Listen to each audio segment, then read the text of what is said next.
As a small biz pro, I saw we roll, using procurement, program and control.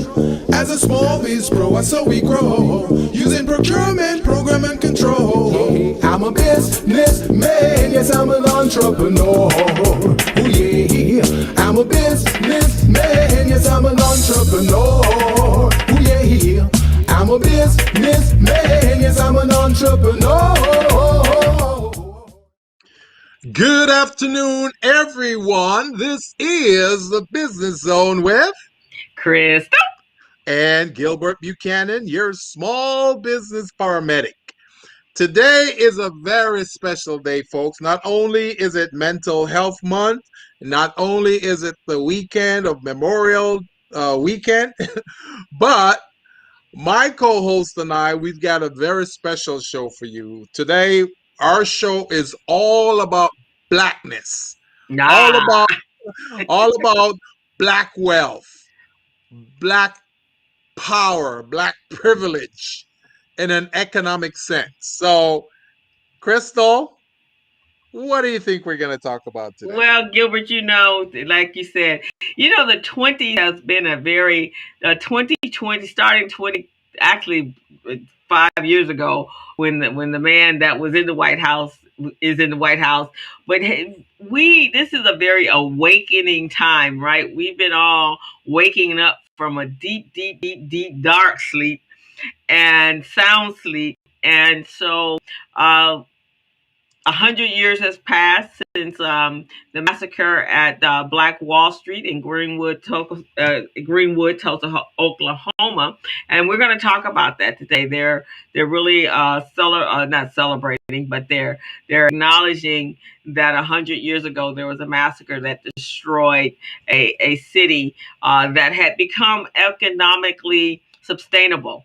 The things that we in our community talk about every single day is we need to recycle and keep our dollars in our community and become sustainable. So there was a place in Oklahoma that did that. And so we're going to talk about that.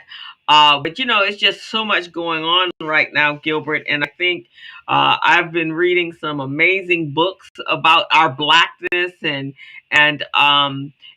what needs to change and how it needs to change. I read a book recently by a young lady, an author. Her name was Heather McGee. It's called The Sum of Us. Awesome book, and it talks about the coming together of the ethnicities to make change and create equality and justice for all of us, and to deal with the racial issues that we're all facing. Because if we sit down and have a conversation, just like we did when who was it that came on our show? That's from the Latin Business Restaurant Association. Oh, that's Lily Yeah, Rocha. Yeah. right. We were having conversations with Lily and her brothers and her they've have some similar situations and experiences that we have, and in the last couple of weeks with the Asian population and people going after them because they feel they brought in the Chinese flu, the Chinese coronavirus. Yeah. And then lastly, a couple weeks ago, last week, we had what was going on in the Gaza Strip with Palestinians and Israel, and now Jews here in America are being attacked. So it's just like racism has just taken a toll and has just is out of control, and we need to get it back in the box, and the genie back in the box, because it's really creating a country that is actually quite embarrassing. To be quite honest, it's embarrassing to say you live in a country that there's one dominant grouping of people that feel they have all of the rights and everybody else is subservient. That just bothers me. It is so amazing, Crystal, that we have a privileged culture who, if people don't look like them, then they're discriminated against. So you've got the blacks, you've got Latinos, you got Asians, you got Muslims, Yes. You've got Native Americans. You see what I'm saying? Those are Yes. all groups that don't look like the privileged culture, so therefore they discriminate against us. So my thing is, why don't all of our groups get together, form a coalition, and strengthen ourselves against that? Because they feel like they don't need us. Mm-hmm. And if we can form a coalition among ourselves, then we wouldn't really need them as well. We could just function within ourselves. And if they want to interact with us, they want to do business with us, sure, we'll do business, you know. But at the same time, you got to recognize us, you got to respect us, you got to see us as being a human being. Human. Yeah, as a human being and not just one drop of of a human being. So Yeah. those are the types of things that I'm seeing, and the more we strive to form coalition among other ethnicities and implementing those coalitions in terms of economics, you know, in terms of uh, um, healthcare, in terms of schools, and education, that's going Mm-hmm. to really help not only just us, but also the society. Because a lot of our cultures are not being taught in schools because it's been purposely suppressed by the privileged group. Right. Or if they do talk about it, they give their own version of it, which isn't mostly true. You know, it's usually their rendition of what they think the story should be. So Exactly. so I think we should really think strongly, all of the groups that are affected, all of the groups and all minority groups in this country have been affected at one point or another, you know, and we can't just stand by and stay silent because it's not happening into our group this time around. But we should always, if we see the other group is being impacted, then we want to step out and say something about it. And we see it happening right now. You Mm-hmm. know, perpetually, it's African Americans. Perpetually, that doesn't go away. You No. know, if there's a crime somewhere, we're the suspect. If we're Right. just driving down the street, or if we're in a store, we're the suspect. Now, the Asian community is being impacted. The Latinos have been impacted a long time ago. The Native Americans have been Mm-hmm. impacted a long time ago. The Jewish population been impacted. Mm-hmm. Muslims are being impacted. So we need to form a coalition. We need to get together, you know, and that's what I'm looking at. I think you're absolutely right. In fact, there's a poem that was written by a German poet, and he said, first they came for my neighbor, then they came for this person, then they came for that person, then they came for the black person, and then when they came for me, there was no one there to protect me. So Right. that's really what we're talking about, is that, you know, you're on the chopping block. So that leads me into this other book I'm listening to right now, which is absolutely a phenomenal book. So if anyone that's out there listening, I would suggest get the book, read the book. If you're not a reader person, then get an audio version of it, but it's called Cast.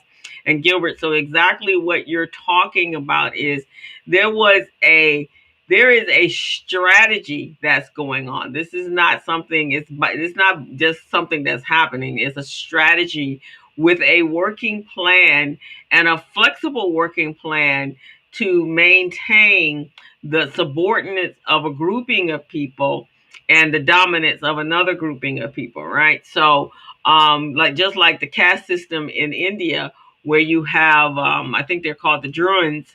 They are like the lowest caste in Indian culture, right? Mm-hmm. And so they're designated to do and to be the servants of the others, and there's 7 different levels to this until you get to the highest dominant level, which are called the Uh-huh. Bryons. So America is that, but their levels are black people, because we were we were the slaves, the property that generated wealth for the dominant race, Mm-hmm. we are always at the bottom of the caste system.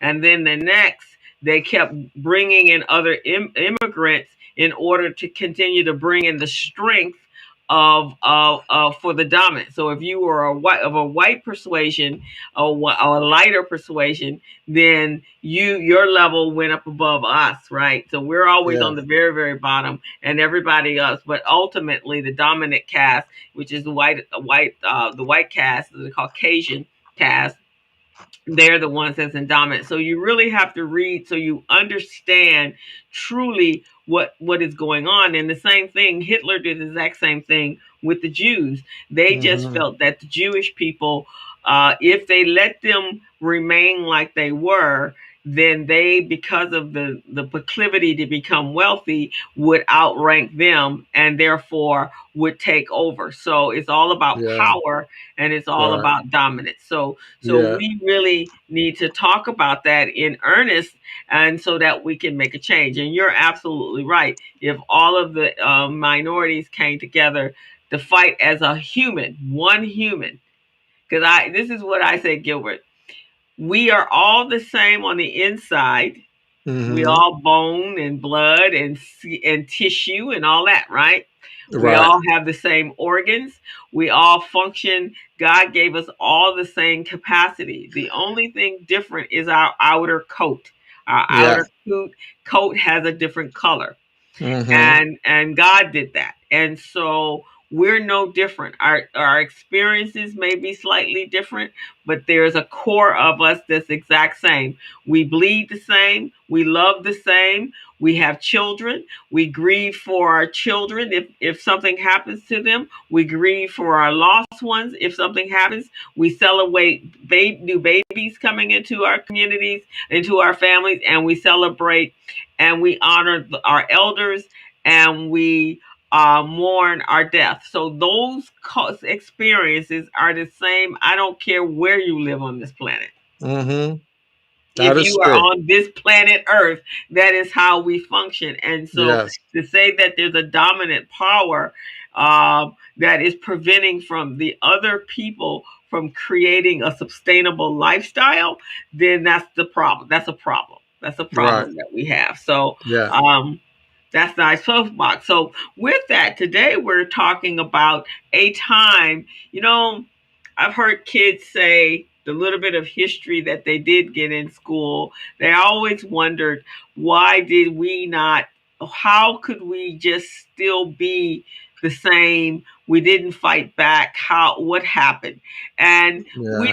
we did fight back. And we did come out of slavery with the goal to make a better life for ourselves. And then, mind you, Gilbert, we started with nothing. We have Yeah. business owners today that are always screaming, I need to have capital to start my businesses. These Mm-hmm. people walked away from a plantation of which they were owned Mm-hmm. in tattered clothing, tattered shoes. Some of Yeah. them had fought in a war against against the Civil War, and wasn't respected on either side, but was fighting for the freedom of this country. And they Mm-hmm. came out with just what was on their clothes on their back. Mm-hmm. And these people went to other places in this country, and they were able to create a better life for them. So that's what we're going to talk about today.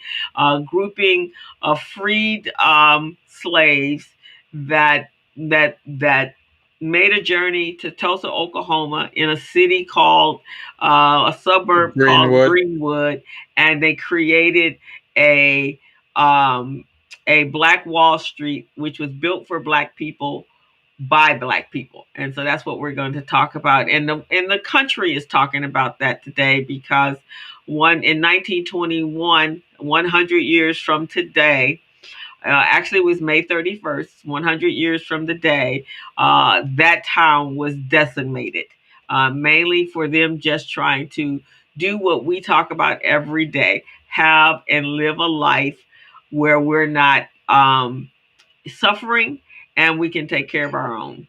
Yes. Yes. So And it's so amazing that we were involved, or I would say enveloped in this in that environment where we knew we could no longer survive under those conditions. Mm-hmm. So we walked away, and when we walked away with nothing. We had nothing at all, Mm-hmm. but we had to build, we had to rebuild from scratch.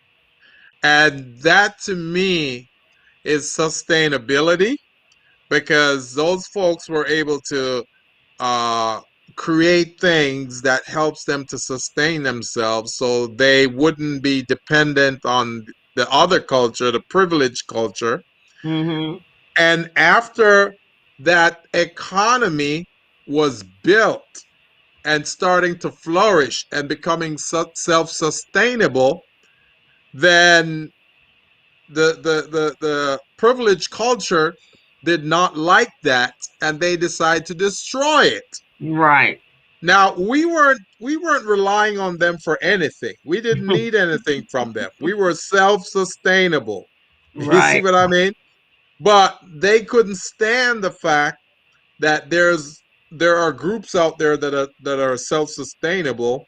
So they wanted to come in, destroy it, and force us to become dependent upon them once again.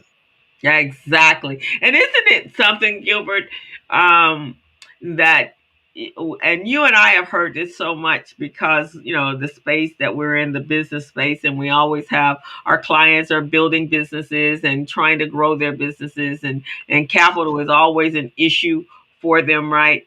And what do you normally hear? Why can't you guys pull yourselves up by your bootstraps? Yeah. And become independent and self-sustainable.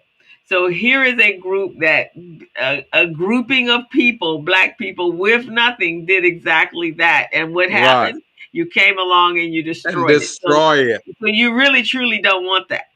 Right. Because you're Exactly. talking out of both sides of your mouth now. Yes. Yes. Exactly. Because and even the groups today that are saying, why can't you pull yourself up by your bootstraps?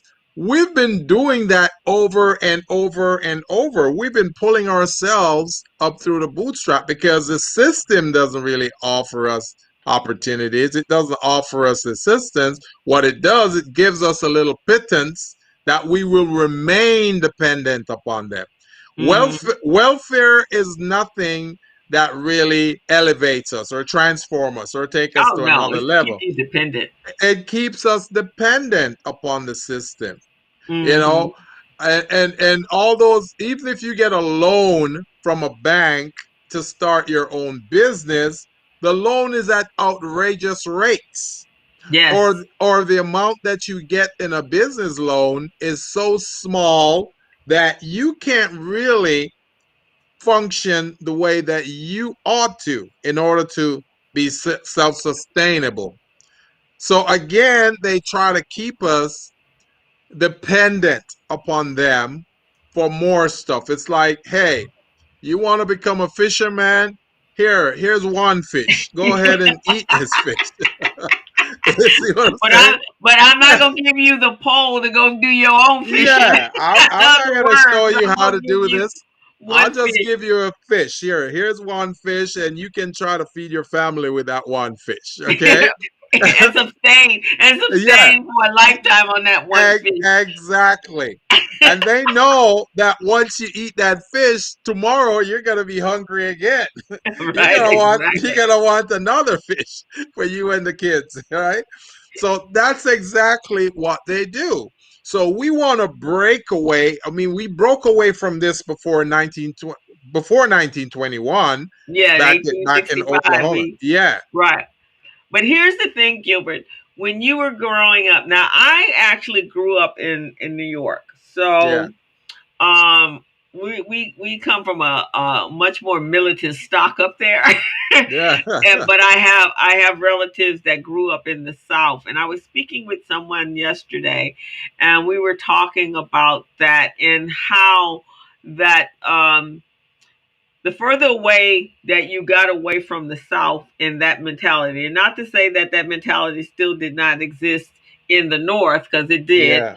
Yeah. They just were better at hiding it. Um, but still, you strive for different things, and you're from Jamaica, so you come from the history of slavery and the Maroons in Jamaica. Y'all were a fighting group of people, right? Yes, yes, And yes. and so the question is, I know when I was growing up, I had to go look for my own Black history. I had to read to find out exactly, because I was curious. I grew up. Martin Luther King had been murdered, and John F. Kennedy, and Robert Kennedy. All of these things were going up, shaping when I grew up. And so, Yeah. but I didn't get that history in school. I Yeah. had to go find my history, and I just happened to be one of those inquisitive individuals that I went out looking. How about you? What kind of history did you get? It's amazing that you asked that, Crystal, because we learned about the slave trade. We learned about slavery. We learned about how things were back then for our foreparents. Mm-hmm. But they gave us a mixture of a lot of things. So they taught us about the transportation aspect of slavery, Mm-hmm. how people got moved from one point to another, from Mm-hmm. Africa to the Caribbean and to other countries. Mm-hmm. They talked about that. Now, they talked a little bit about the treatment of the slaves on those ships, Okay. how they forced them to eat, Mm-hmm. or whatever they gave them, it wasn't, sustainable. Mm-hmm. It wasn't subsistent. So, Right. I mean, we're not gonna eat stuff. And some of the food that they gave us was old stale food, rotten Right. food Rotten to food. eat. You had to make Yeah. do with what you had. Yeah. And the Mm-hmm. thing about it is like we're going, man, we had our own farms, we grow our own food and it was fresh. Now we gotta eat the stale stuff these people don't even want to eat. It's been like Mm-hmm. 3 weeks old and we still gotta eat it. Some of it's got maggots in it and we Mm-hmm. gotta eat it anyway. So and as a result of that, some people didn't want to eat it. Mm-hmm. So they force him and say, well, you better eat because you're my investment. You're my asset. Right. So we're taking you to go put you to work on a plantation so we can produce you can produce money for us. So Mm-hmm. you're a machine that's going to make money for us. Right. That's how they saw us. So we learned that aspect of it. Mm-hmm. Now what they didn't teach us about the Willie Lynch letter and all of that. See what I'm saying? But they they try to say that Willie Lynch letter doesn't really exist, that it was a oh figment. It's like fake news. they will say that, just like they're saying that the election was a fraud and all of that, right? They'll say that. And just like they're saying that the January 6th insurrection didn't occur. It was a field trip that we perceived the wrong way, Right. They were kumbayaing. Yes, exactly. So all of those things happen. So they try to hide.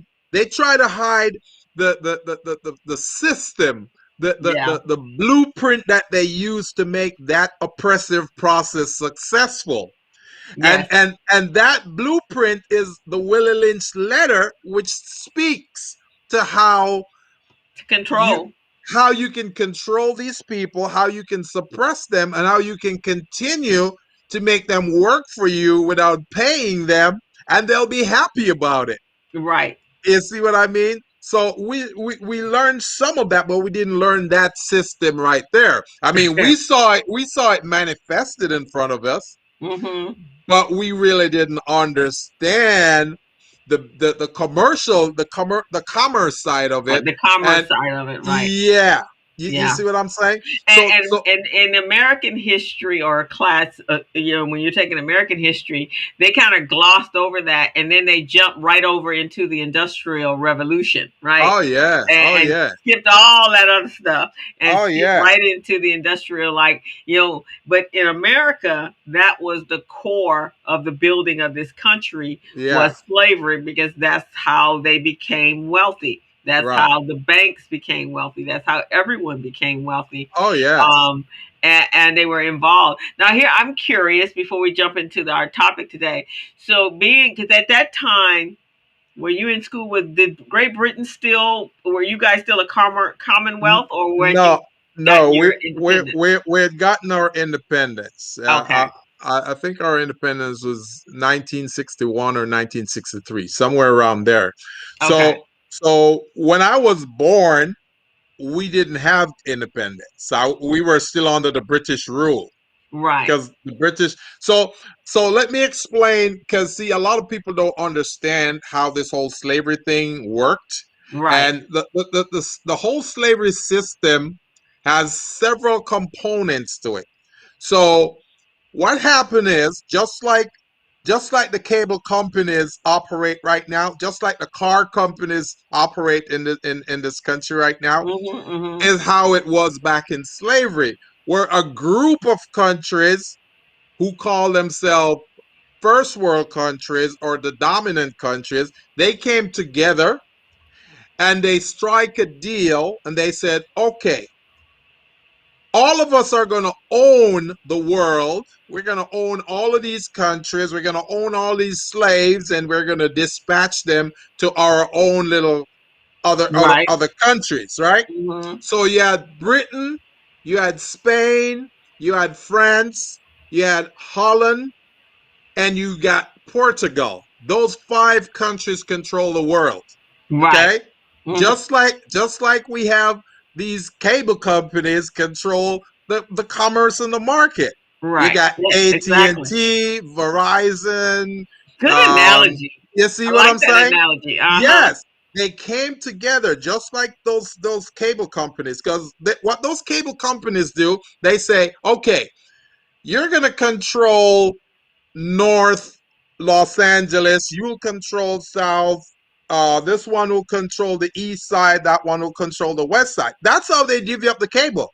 So Mm-hmm. if you notice in your community, if you want to use, say, if you want to use Verizon, for example, as your internet service provider, you can't, because Verizon doesn't provide services in your area. Right. Only AT&T and Spectrum. Yes. You see what I'm saying? Right. So that's what they did in slavery. They divided the world. So the five major countries at the time: Spain, England, France, Portugal, and Holland. Those Mm-hmm. five they control, and they divided. So if you notice, most of the languages that were spoken at that time, it take on that form. So the countries that England controlled, they were English speaking countries, right? Mm-hmm. Or if Right. they did, or if they didn't speak English, they forced them to speak English, right? Mm-hmm. Mm-hmm. So England controlled Jamaica. We didn't care about speaking English, but they forced us to, Right. Exactly. because they brought us there, and we speak our own African language, and Mm-hmm. we've got dialect that we speak also. So they say, hey, don't ever speak like that. You will speak English and English only. Right, So that's exactly. what You they would do. actually could die Exactly. from not speaking English, Oh but yeah. you couldn't speak cultured English. You Right. had to make sure they had to Yes. make sure that you sounded subordinate to them. So they can understand what you're talking about, to make sure you weren't planning a revolution against them. Yeah, right. So you had to speak their kind of language so they can understand you. So we didn't listen to them. We talk our own language too. So when we get together in a group, what we would do is we would sing. So when we sing in our language, Yes. that's how we communicated. Now, Now, that's another reason why we know so much about slavery, because songs were written about the oppression of slavery, what happened, how they transported us from Africa to Jamaica, and what happened along the way. They said Right. some of us, our foreparents will jump overboard and commit suicide in Mm-hmm. shark infested water because Mm-hmm. we didn't want to go to the fate that we're going to. You know, hi Tanya, how are Hey, you? Tanya. Now, Tanya, remember, and it's so funny. Tanya popped in just right now, right? Because Yeah. remember when Tanya and her daughter, were you on? Were you? Tanya came on the show with her and her daughter. They had just come back from Egypt.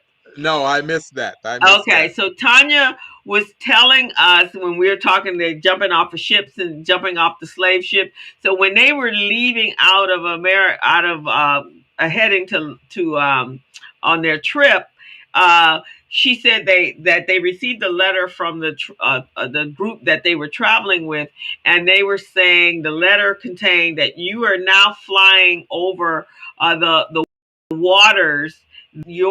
Some of your ancestors may have jumped off the ship in order they would prefer death over being a Slavery. slave. Yeah. And she was saying how powerful that was when that happened. So Oh it's yes. just, when you travel back Yeah. to find out more about your history, Yeah. it's such a feeling Yeah. that you get. And it's so, it's heart rending because yes, you start imagining living in those times and going through those things, and it's hard. It's yeah, really hard. Think about a person having to make a decision between jumping in a shark infested water versus going to be a slave on a plantation where you'll never see your family again. right. And You see nor what I'm your saying? country, and you Or don't your know what country. is going to happen to you. You just Yes. know that this cannot be good because they Right. stole me and they got me chained up, and I'm Yeah. in a hull of a ship. So I don't Yeah. know what's on the other side, but Yeah. I know it's going to be far worse than this, right? Oh yeah. Oh yeah. Yeah, So picture someone kidnapping you. They put stuff over your head and put you in a vehicle and drive you far, far away that you don't even know where you're going. And they're gonna put you on some plantation to work where you're gonna work so horribly, like, maybe 18 hours a day. You see right. what I'm saying? No food, No and food, also be beaten at will and beaten. whim. Yeah. Um, Yeah. be made to sing and dance for somebody's Yeah. pleasure. Yeah. Any of those things had took place. And so, when we talk about our topic that we're going to talk about today, you actually have to ask yourself, how did a people last through three generations? Because that's really what, for me, my family, it was actually three generations. How did we survive the torturous stuff and still come out that on the other side of that when we were finally emancipated and be able to create something? To me, it would be, we talk about this being mental health month. Can you imagine? I mean, when we talk about post traumatic syndrome, what that would be like? Everything about us is culturalized based upon the brutality that our ancestors lived through, and how they survived is beyond me. And that's why when people from the privileged group or the privileged culture say, you need to forget about that. You can't keep talking about that. They don't understand that trauma. They don't understand how it impacts you. Now, think about this. Think about this. Picture a person who's been abused by their parents, whether the parents slap them around or whatever, right? Mm-hmm. Slap them around and then they grow up to be an adult. So that's like, let's call it 30 years, right? Yeah, right. So you're going to remember those things. And if in 30 years you're still going to carry those scars around, the way your parents treated you horribly, Mm-hmm. Now picture us 450 years. You see what I'm saying? Going through those kind of trauma and still reliving those traumas every day.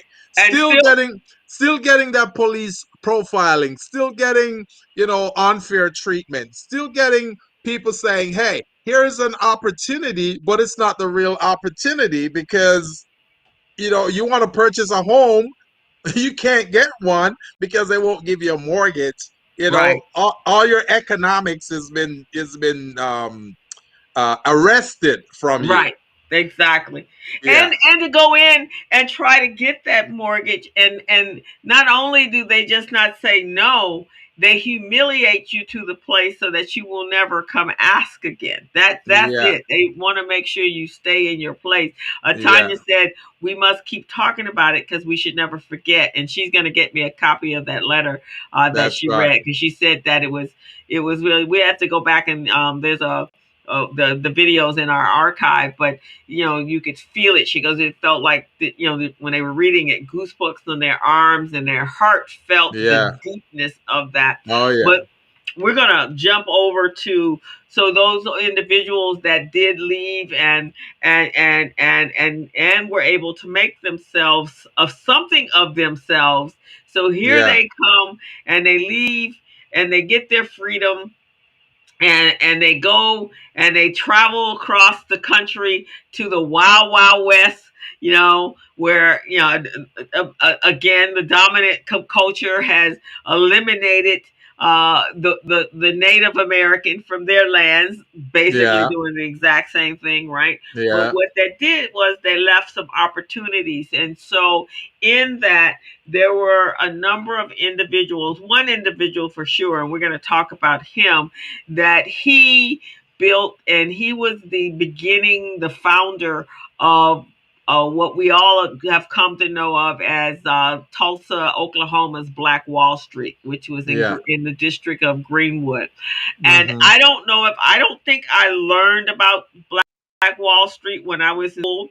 I think No, that they was, won't. They won't teach you that. They will yeah, not I teach don't you think that. I got that. I think I doing my research and inquiry and my thirst for learning as much about us as I could possibly find. Then I ran across Greenwood. It always made you think like, wow, we are still, after all that trauma, able to build and to become uh and to have dreams. I mean, just Yeah. literally to have dreams. So, the founder, this is a guy. This was during the time when everyone was migrating over to out west. They it was nothing for them in the South after the Civil War.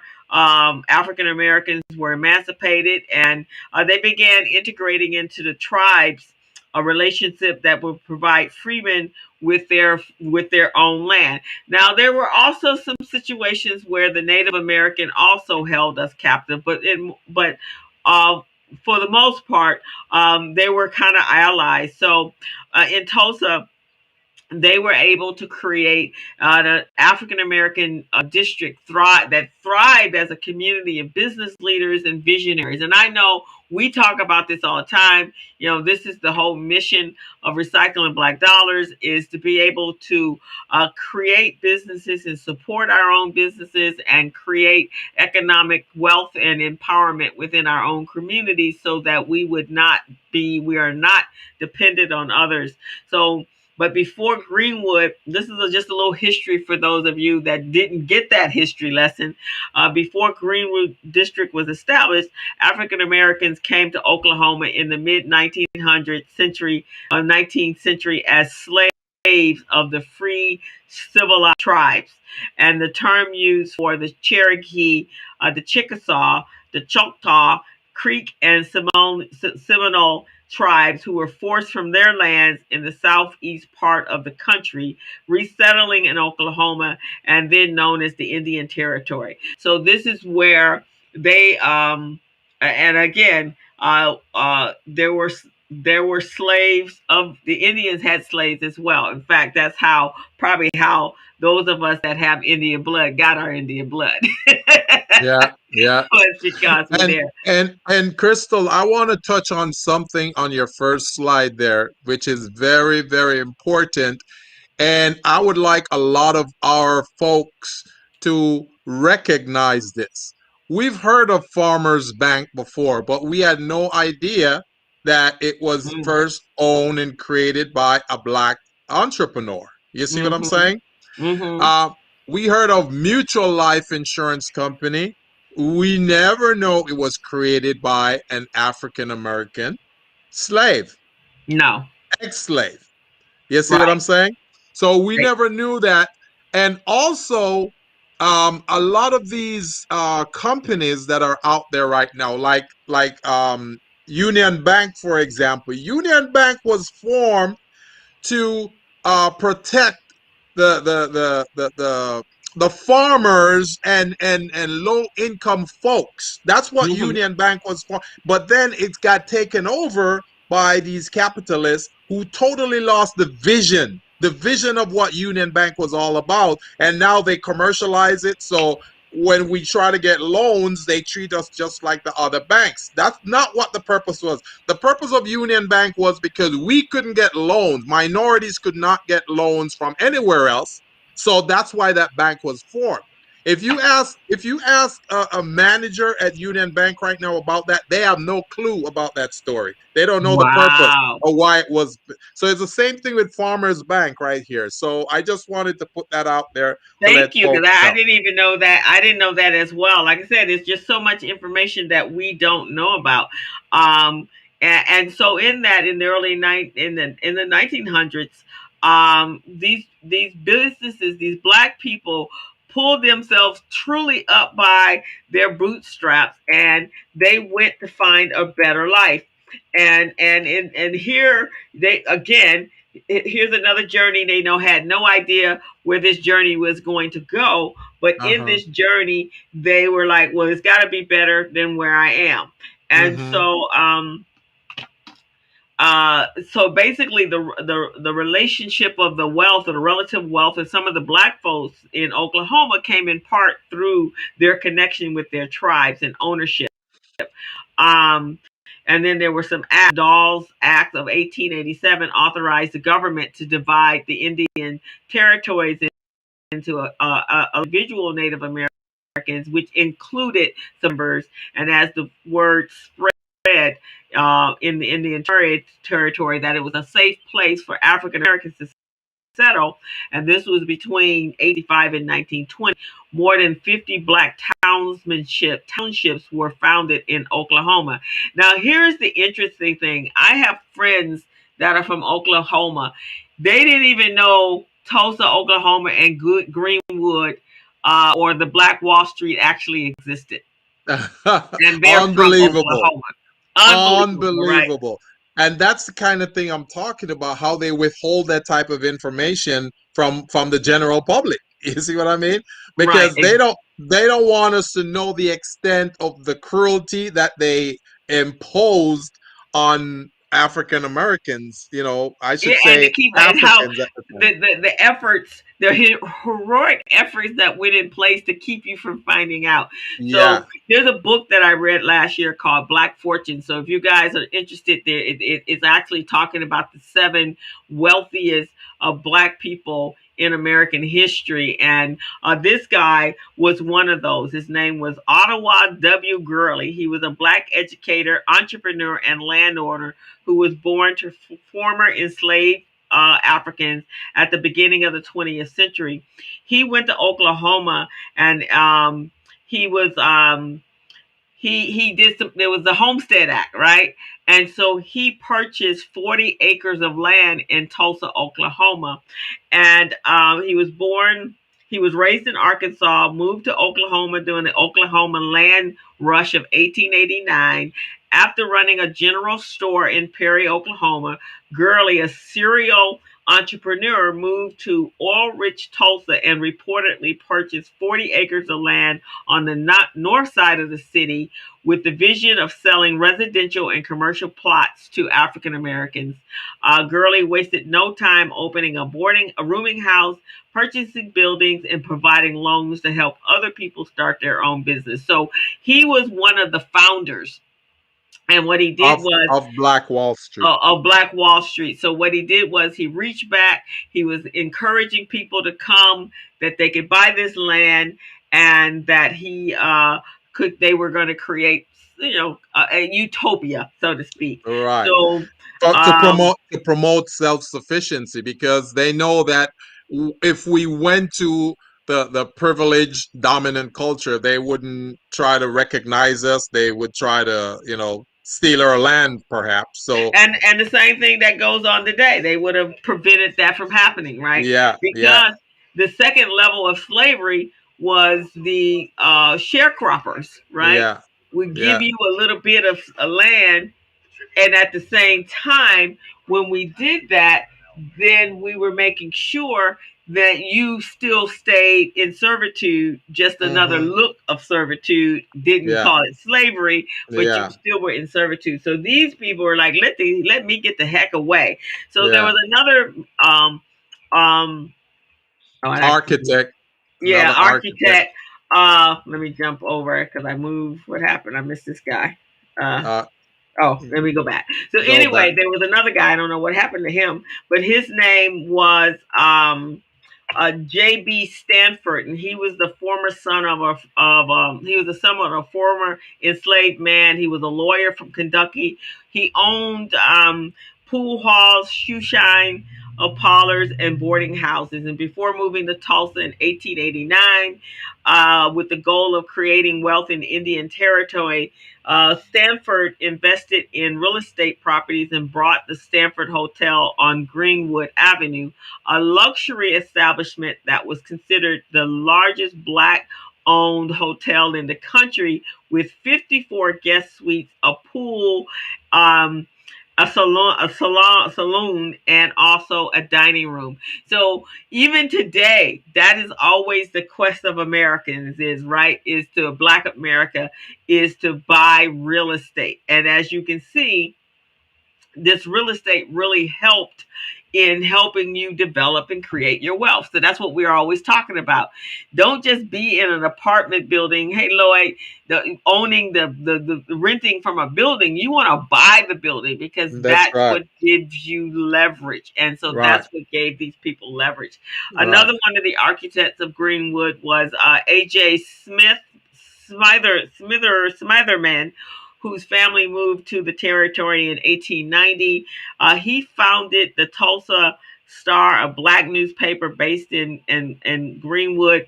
As a publisher, he was outspoken about discrimination and regularly informed African Americans about their legal rights, and called for Black men, many in Tulsa, who served in World War I, to take up arms in response to white mob violence. Now, I have a kinship with this man because he actually came from Buffalo. He left and went from Buffalo there. So he literally he actually, when I was reading the articles that I pulled up here on the History Channel, he actually intervened in lynchings and other kind of events throughout Oklahoma. He was an activist in every sense of the word. Residents looked out for each other and supported the Black businesses. And so this is what his role was. And this is something that Dr. Claude Anderson always talks about. He talks about the fact that if you own the media, then your story will be told. If you don't own media, then they're going to tell your story for you. And so that's why it's amazing now that we have podcasts and vehicles that no one can control our content that we're creating, because we're in control of that. So it's really important that we have an outlet, that we speak the truth, and we tell our people, and we help our people grow, which is one of the purposes of the Business Zone, is to help you grow by the information that we're gathering and sharing with you, and then the guests that we have that come on and experience and share their experiences as well. And see, this is a great segue into this, Crystal, because having our program here, the Business Zone, it provides a platform for us to share information to people who we are here to help.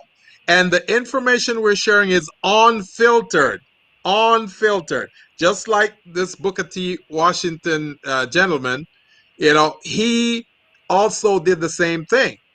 Mr. Ellis Walker Wood, I'm sorry. Yeah. So he did the same thing. By having his newspaper, he was able to share information to the minority groups, share legal advice with them when I'm sure they were being stop and frisked illegally back then. Even back in that day. Even back then, stop and frisk and lynched and, all of those things. So he probably was saying, hey, you guys got rights. These guys can't just run upon you with their trucks and guns and do whatever they need. You guys need to bear arms as well. You've got a right to bear arms. So those are some of the types of things so that's why when we have these programs, Crystal, it's important for our audience to hear what we have to say, because this is free information we're disseminating. This is stuff that you guys probably would have to pay a lot of money for in college. You go to college, you're going to have to pay a lot for what we're disseminating to you. And what we're giving you is direct information straight from the war zone. The war zone. And hopefully this information you'll take and go do your own research, so you'll find out more. And today I spoke to a couple of young people that's going to be interns, and they're all about civil rights and justice and finding out information about their history. I can't say when I was their age. I mean, I was, but not everybody I knew was out looking for that information. And this is one of the things. So the next one was obviously education drew Black families to Greenwood. Now we all know how our parents really, really emphasized education, and there was a reason why when you had an aunt, your parent and your grandparent were descendants of slaves, they understood that the more knowledge you had, the safer, you could really make a change in your life. And you would hear them, don't be ignorant. That's just, don't be ignorant. Don't be stupid. And you need to get your education. So education was big. And so Booker T. Washington, he actually opened a school in 1913 in Greenwood, because education was important. You can't keep your wealth if you're not educated. That's right. And so he hired Ellis Walker Woods as the principal, and he was a beloved educator who would serve in that role for 35 years. Woods, who was college educated, walked from Memphis to Oklahoma after seeing a flyer advertising for Black teachers in Oklahoma. Wow. So when we are determined, he walked from Memphis, Tennessee to Oklahoma. That ain't around the corner. Mm-hmm. Yeah. So he was looking for a better life for himself and his future family. Right. So he was another one of the architects. And then another architect was Simon Berry, a pilot. He responded to the Tulsa's white-only taxi service by seeing an opportunity and opening his own taxi service with his Model T Ford, and then expanding that operation to include a bus line and later a charter plane service for the wealthy oilmen that discovered oil in Tennessee. Now, there you talk about some innovation. That was the early Uber. He was the early Uber. He was the Spirit Airline. He was the Southwest Airline, and he was the Greyhound bus man. That's right. And see, that's the thing. That's the thing I want to kind of make a lot of entrepreneurs become aware of. Most of the times, or I should say, most of the times that you decide to embark on an invention or to solve a pain in the marketplace is because the way it is, you were not getting any satisfaction. You're not getting, you may not receiving service, or they may not be catering to you. They may block you out. They may restrict your access to their opportunities. So that's why you went out and you started your own business to solve that pain, not just for you, but for others like you in your community. So that's why a lot of entrepreneurs get started. That's why a lot of these guys got started. They saw a pain in the marketplace. And there was tons of pains. Yes. They had a whole frontier of pains that they could feel and was open. So that's what we're saying to our entrepreneurs. It's fantastic to open up a business, the t-shirts and all that sort of stuff. But if you look around and you recognize that there's some major pain points in the community that you live in, or just in general, then look at starting a business that is going to satisfy someone's pain. You're going to provide the solution. You won't have to go looking for clients, because you will become the solution for something that they have been looking for all along. It's like we got it backwards, right? People start that business and they then have to go look for the customers in order to support that business. Don't do that. Create the business that's filling a void that is not there, that they need, and then they will flock to you. So that's really where that comes from. For a ready-made market. Yeah, it's a ready-made market. You don't have to work that hard in starting a business. You can actually solve a pain point or a niche that's being unmet. Now, another wealthy family, it was John and Lula Williams. They became some of the wealthiest people in Tulsa. They owned the Dreamland Theater with a rooming house, and a confection. That's why financial literacy is filling the void. Yeah. And you're absolutely right, Tanya. Yeah. This couple, they owned a rooming house, a confectionery, a commercial rental property, and a garage. Lula Williams was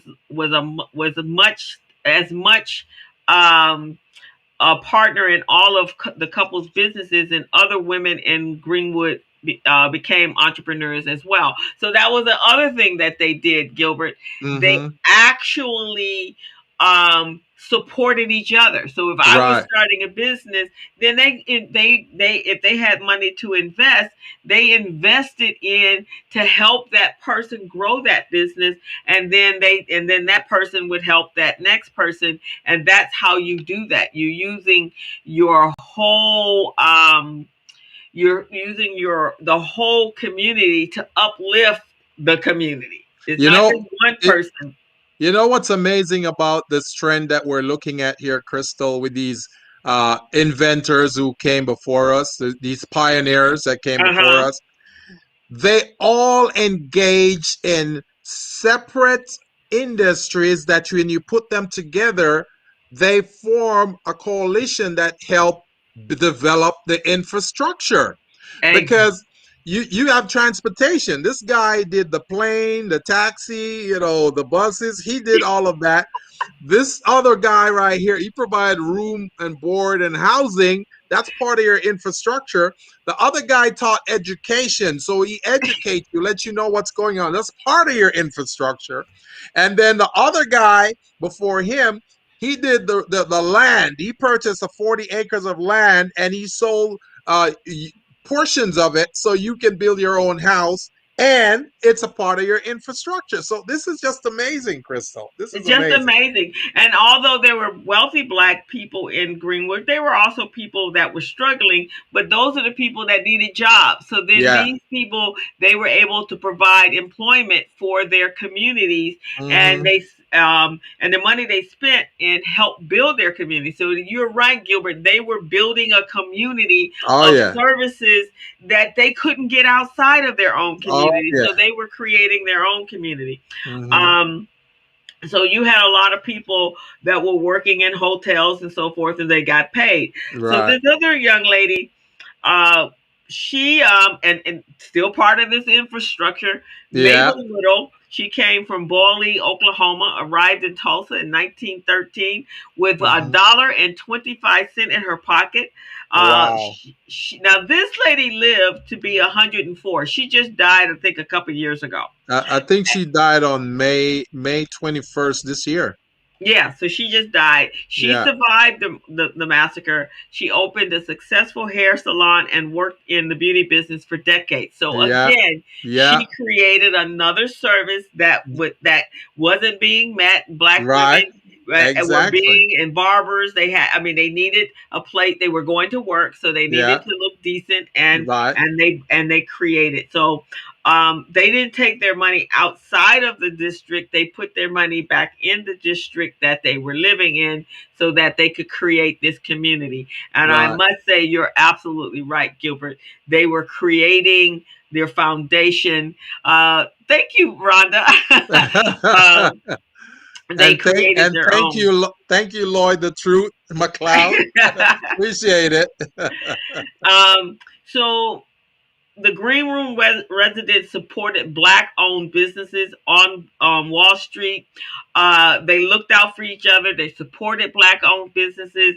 In the district, there were luxury shops and restaurants and grocery stores and hotels and theaters and barbershops and saloons and pool halls and nightclubs, funeral homes, and offices for doctors, lawyers, and dentists.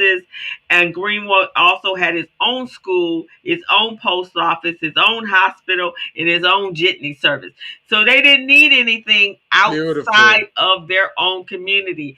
Now, I would, it's you don't want to be separate, but there's no equality in being working together. So I would be fine living in a community that provided everything need and supporting everything I needed. Just pack myself up, lock, stock, and barrel, find me some empty land, and then that's what we need to do. But again, even though we weren't bothering anybody, in Tulsa, they weren't in Oakland, on Black Wall Street or Greenwood, they weren't bothering anybody. But on May 31st, 1931, 100 years from Monday, a white mob descended on Greenwood and destroyed it.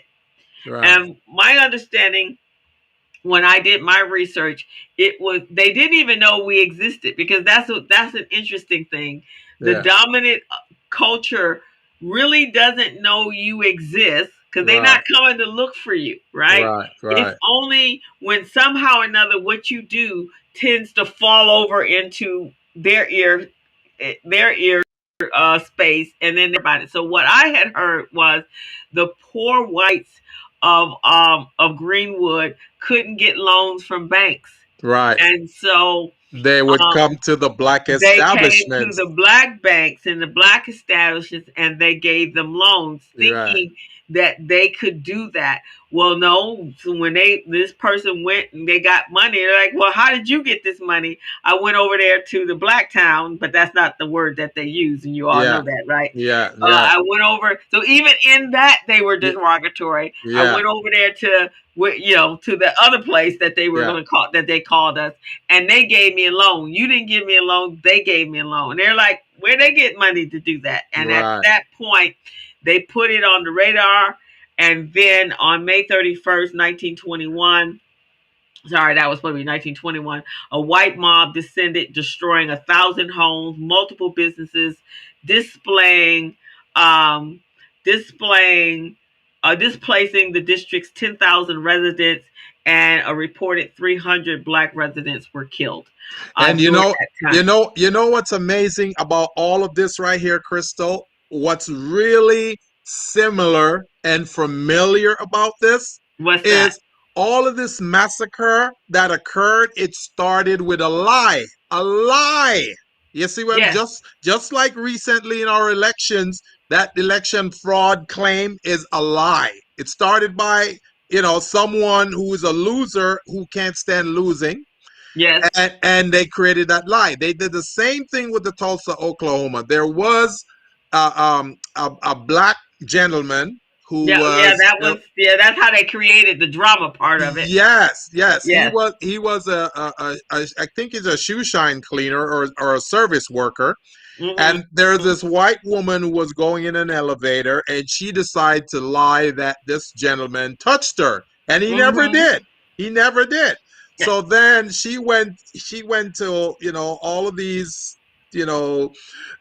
privileged folks back then, and lied to them and said, hey, this person touched me, and the person never touched her. And this is how this whole race war thing got started. And then they came out with their and they didn't just they didn't just come in.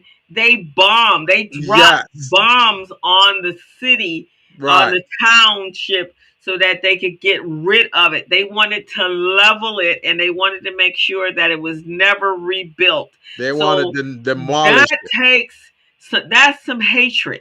Right. That's on a whole nother level of understanding. We weren't bothering them. You didn't Right. have to take care of us. You didn't have to Right. do anything with us. You could have just left us alone, and we've been on our side. We would have been doing what we were doing. But what happened? You decided that no, how in the world can those people be able to come up? Because again, if they're coming up, they're not in their place. They need to stay in their place. They cannot. And see, again, Crystal, that's another reason why the government should compensate anyone who were descendants of those folks who live in that neighborhood, because you can't just have regular civilian people bombing a whole community without the government knowing about it. You see what I'm saying? Unless they are a part of it. Right. You see what I'm saying? Because these are people, they took planes up in the air and they dropped bombs on the city. So what about the police? Where was the police then? Exactly. Where was the government? So they were a part of it. So that's why the government is responsible for compensating us for that. Exactly. And so yeah, you're absolutely right. They should be compensated. And then so this weekend, I think that's some of the conversation that's going to be had is, how what needs to happen. So what happened after the massacre? Greenwood was rebuilt. Actually, obviously not to the level that it was before, because it killed multiple people, Right. and destroyed 10,000 houses. With the help of B.C. Franklin, a lawyer from Rentyville, Oklahoma, he moved to Greenwood a few months before the massacre. He successfully challenged the discriminatory ordinances meant to stop Greenwood residents from rebuilding after the massacre. So there's a program, a documentary that's coming on this weekend, so you can really get the full story. I highly suggest everyone do as much reading as possible. This is how we overcome. Yeah. This is how we learn how the strategies so that we too can build Black Wall Streets around the country. Right. We have to get out of this place that we're in. We have to, as Tanya said earlier, we have to understand financial literacy. We have to understand buying real estate helps you create assets. We have to be able to control our own media so that we can tell our story, so that they're not telling you the big fat lie. Yeah. We have to not, and this is a big one, I think, Gilbert. We cannot let them come between us as a people and let them lie on what and who we are. I think that has been a problem over the years. Them being able to come, break you down, separate you, the Willie Lynch, and to be able to infiltrate in order to destroy you. We have to be lock solid to make sure that doesn't happen. This is the only way we protect our communities. I'm going to run this little clip. Hopefully it will run. And let's see. And this will be what they're going to do a program this week called Tulsa Burning. It's going to be on the History Channel. And so I highly recommend everyone watch it. And so let's see if I can play it. I want to take you back 100 years ago. It's the Greenwood district of Tulsa, Oklahoma. You'll feel like you walked into a 1921 version of Wakanda and all is vibranium. Some people called it Black Wall Street. Can you enlarge the screen? At sunrise and be exchanged only by black hands. We can't do that no. then. And then came the massacre. Okay. People want to say, oh, it was the Klan and this mob violence. No, it was the police department. It was the of Tulsa. This was the largest race massacre since the Civil War. I'm Kalalia. Blind Spot, Tulsa Burning is the story of a community set on fire and how a century later, the residents are still rebuilding. I refuse to stand by and allow lies to be told. From the History Channel and WNYC Studios, in collaboration with KOSU in Oklahoma. Listen wherever you get your podcasts. See, I'm telling you, man, it's unbelievable. I personally believe, Crystal, that there should be a Black Wall Street built in every community in order to promote sustainability. You see what I mean? Across this country, in every community. I quite agree. I think that is the only way. We have to become self-sufficient. We have to become we have to be able to fight to keep ourselves sustainable. We have to stop buying into the dramas that they present to us. And we have to be able to protect our children, but we cannot protect our children if we're not a cohesive, connected coalition of people. Right.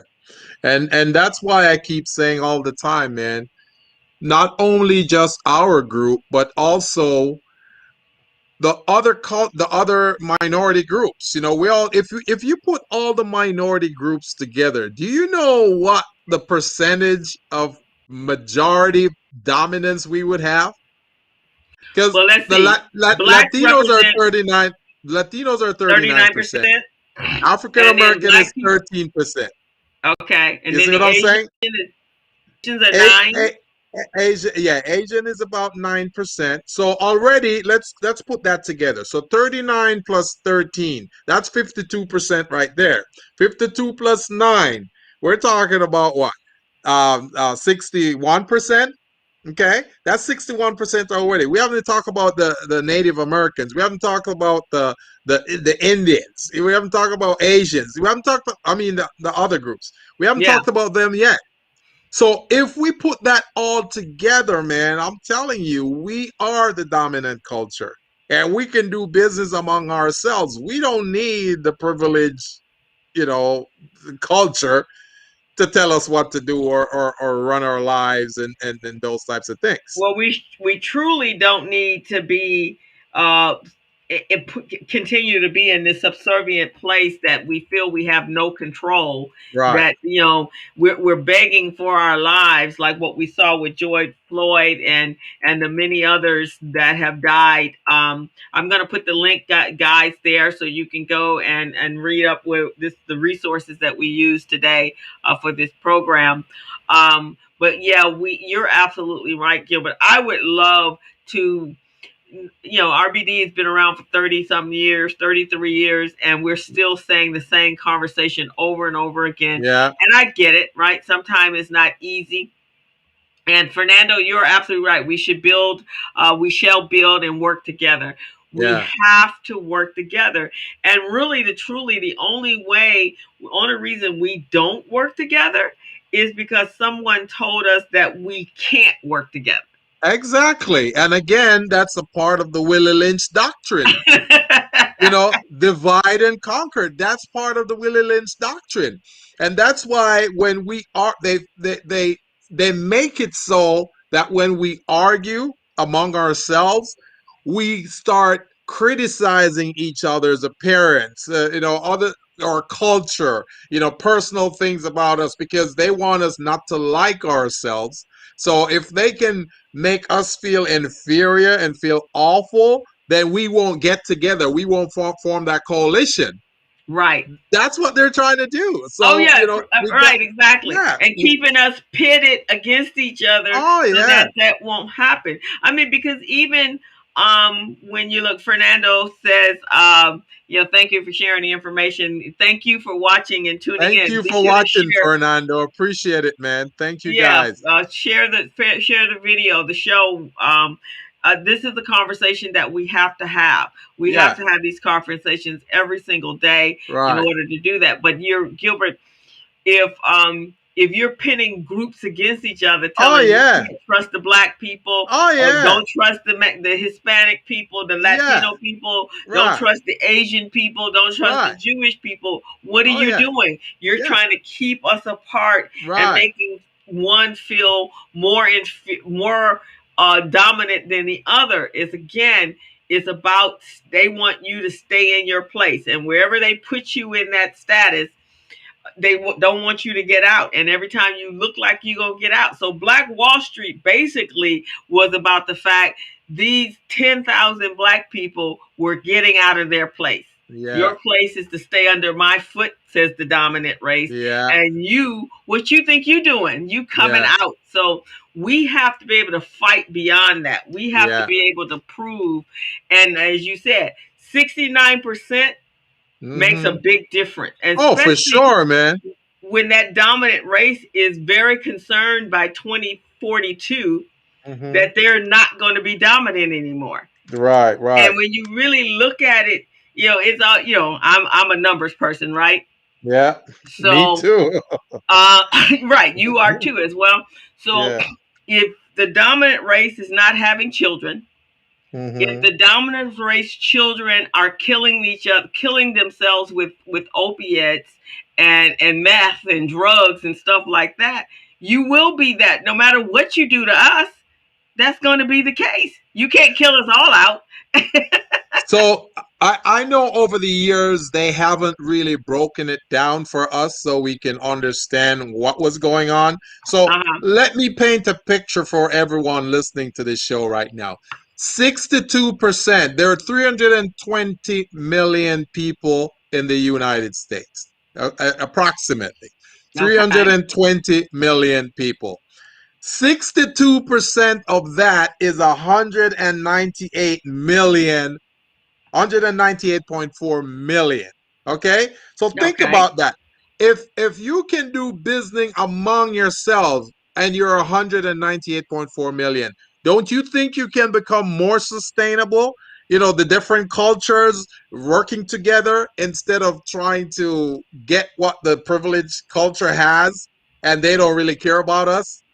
You see what I'm saying? So think about that, guys. If you're an entrepreneur, think about that. There are 198.4 million people who are not a part of the oppressive group. So that's a marketplace that you can do business with, and you can make your own money to become sustainable. So I just want to put that out there. I absolutely love that, Gilbert. You are so right. Those numbers speak volumes. And if we got that many people together, working together, supporting each other, doing business together, doing what they did in Greenwood, creating everything that you need, the pharmacy, the hotel, the whatever you need, it is right there. You don't even have to go there. And with that number of people, you can maintain and stock the shelves to look like anybody's store. You can have luxury hotels just like anybody else, because now you've created this. This is the secret, the money. The cash is the secret sauce to all of it. The more money you have, and there are certain Black celebrities and sports figures that there's a certain amount of untouchability because of the fact how much money. They just can't go right out and kill them.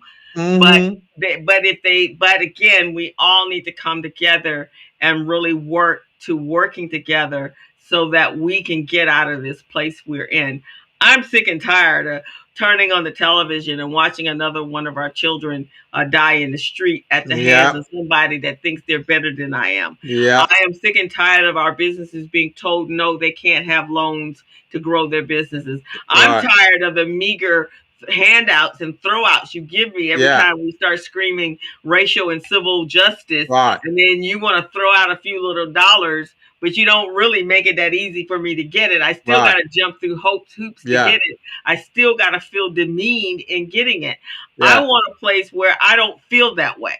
I want a Black Wall Street. I want a Greenwood, Tulsa, so that I feel that I'm proud and can stand tall and to work hard and to be able to make a better life for myself and my family. That's what I want. And I hope that every other American, Black American, wants the same thing, and the same thing in the Latino culture and in any other culture for that matter. There is no reason. This is America. This is what America was supposed to be. Was supposed to be the land of the free, and people were to be able to live the life that they wanted to live. That's exactly my point. I totally endorse that, Crystal, because, you know, by them giving us little subsistence, like a little ridiculous stimulus check, $600, what is that going to do? Right. You see what I'm saying? We need to be put in a position where we can be sustainable. And in order to be sustainable, we have a need that needs to be addressed. So whether it's a line of credit or a loan within our business or grants that we can get to help us to sustain ourselves, to run a business, to hire people, to take care of our family, to purchase healthcare, proper healthcare, you know, not that bogus plan that they have out there where we can't even afford. Okay. Healthcare, run the economy the way it's supposed to be, build the infrastructure, education for our kids and our family. You see what I mean? Exactly. That's the kind of thing. So in the meantime, the education that we have to disseminate is what Crystal and I have here on the Business Zone. And for those of you who are just tuning in for the first time, this is the Business Zone with Crystal and Gilbert. We're on YouTube. We're on Facebook every Friday at 3 p.m. And you can reach us if you're a business owner, you'd like to get your business promoted and you want to be a guest on this show. Reach out to us, reach out to Crystal. And Crystal, maybe you could put that number in the chat. Reach out to Crystal if you'd like to be a guest on this show so you can talk about your business, so you can help to promote your business, so you can help to educate the community and provide a service or a product that can solve their pain or our pain in the community. So that's what this program is about.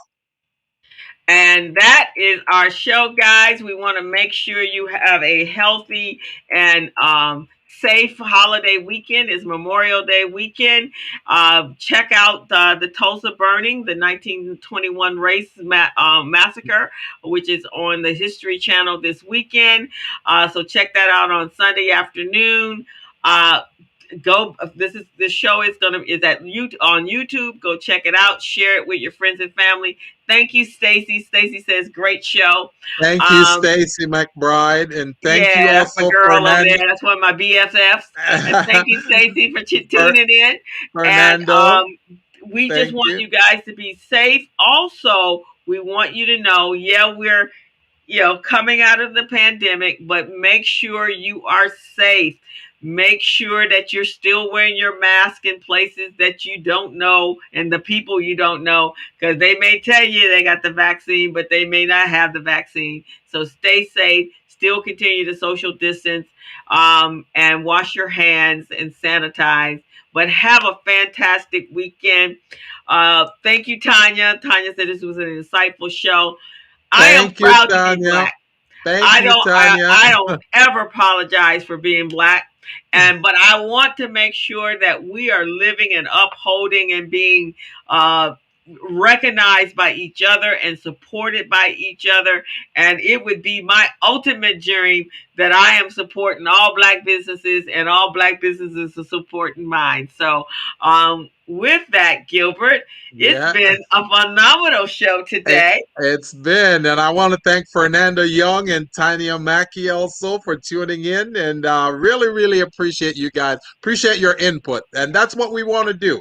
You know, we want to help to mold or improve a small business out there. So that's what this show is all about. So thank you, guys. Yeah, and so now go on over to YouTube and hit our subscribe button so you get notification every Friday at 3 p.m. that the Business Zone is on. You get a notification at actually about 30-40 minutes before we air. So make sure you go over there and do that. We truly appreciate your subscribing to our channel. We wanted to grow our channel.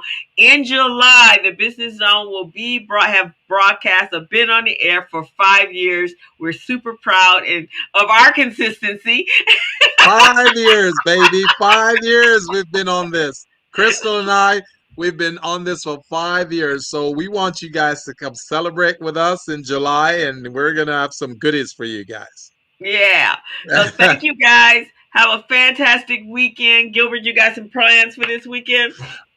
This weekend, I got all kinds of work that I got to do. Got some certifications. I got some proposals to do. I see there's an RFP I got to respond to. It's to provide procurement assistance to small businesses. So I got to see if we can get that. And if we get it, then we can help a lot of our minority and small and women-owned businesses out there. So we're always working for you guys, always trying to find ways to help you to start your business, grow your business, transform your business into a dynamic small business and make you ready, business ready, contract ready, bank loan ready. That's what Crystal and I did.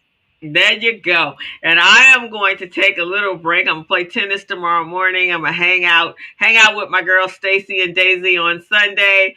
And then I'm going to have barbecue that my brother-in-law going to fix on Monday. So that's going to be my holiday weekend, not venturing out too far from home. But that's what I'm going to do. So we will see you guys next Friday at 3 p.m. Same channel, same bat channel, Facebook and or YouTube. So we're out, guys. Have a fantastic weekend, and we'll see you next week. And Lloyd the Truth McLeod, thank you for tuning in, my brother. We're out. See you guys. As a small biz pro, I saw we roll, using procurement, program, and control. As a small biz pro, I saw we grow, using procurement, program, and control. I'm a businessman, yes, I'm an entrepreneur.